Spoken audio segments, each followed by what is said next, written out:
They said I stole a diamond ring. They fired me, shamed me, ruined my life. But I didn't beg, plan. And 2 years later, the same manager who called me a thief confessed everything. On camera. If you've ever been falsely accused or watched someone abuse their power and get away with it, this story will hit home. Hit that like button, subscribe, and prepare for one of the most chilling and satisfying revenge stories you've ever heard. ***. My name is Maya. A few years ago, I worked as a housekeeper in a luxury hotel in Florida. It wasn't glamorous, but it was honest work. It paid the bills, helped me support my mom, and helped my little brother stay in school. I was always early, always polite, always respectful. My manager, Paul, even said once, "You're one of the best we've got." So I thought I was safe.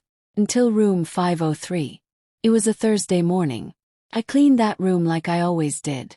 The guest wasn't there, and nothing seemed unusual. 2 hours later, Paul called me into his office. He didn't look like himself. His tone was cold and his eyes empty. He said a guest's diamond ring, a $6,000 piece, was missing. And I was the only one who entered that room. I couldn't even speak. I asked them to check the security footage. The cameras weren't working that day, Paul said flatly. Begged, pleaded, cried.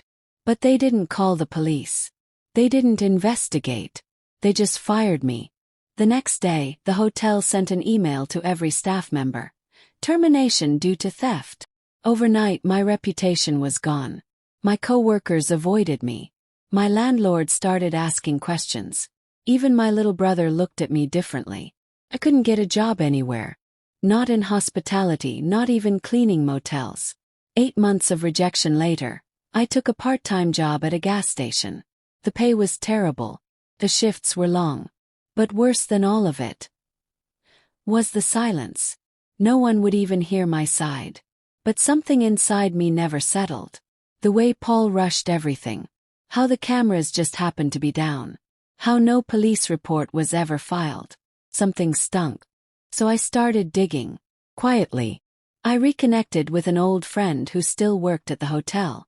After a few awkward conversations, he finally told me, off the record.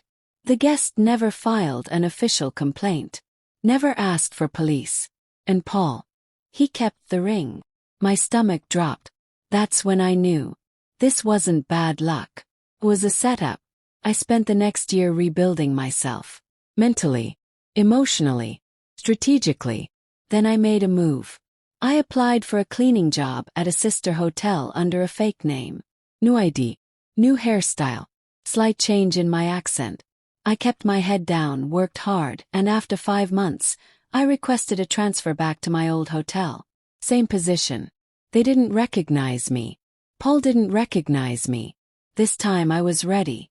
I wore a hidden camera pen every day. Just in case. And slowly. Got close to Paul again. He loved power. He loved to brag. And he loved to drink. So I waited. And one night after a staff party he got sloppy. We were sitting near the back of the hotel lounge. He was 3 drinks in and laughing about all the stupid stuff he'd done. He said, and I quote, "Once I fired this girl for a ring, just to impress some rich idiot."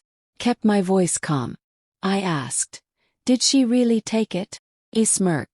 "Who cares? That ring paid for my car's down payment." Had everything. I uploaded the video anonymously to YouTube. Within 48 hours, it had over 100,000 views. By the end of the week, it was trending. The hotel had no choice but to investigate. Paul was fired. Publicly. I received an official apology letter from corporate. They offered me hush money to make the problem disappear. Said no. Because I wasn't the only one. I knew there were others who had been crushed under the same kind of power games. Others who were too scared or too broken to speak up. I wasn't just clearing my name. I was showing that even the smallest voice can expose a lie.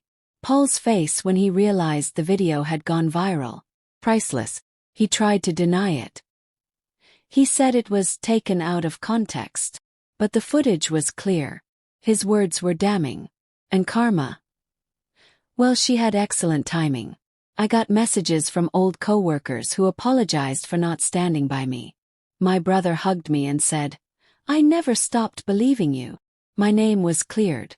My reputation was restored. But more than that, I proved I wasn't the victim they thought I was. I was the storm. Sometimes the system fails the innocent. Sometimes you have to become your own justice. Not with violence, not with anger, but with truth. I didn't just get even. Got closure. If this story gave you chills, smash that like button and share it with someone who believes in karma. And let us know in the comments, what's the most satisfying revenge you've ever seen? Subscribe for more true stories that prove one thing. Sometimes, revenge is justice. See you in the next one.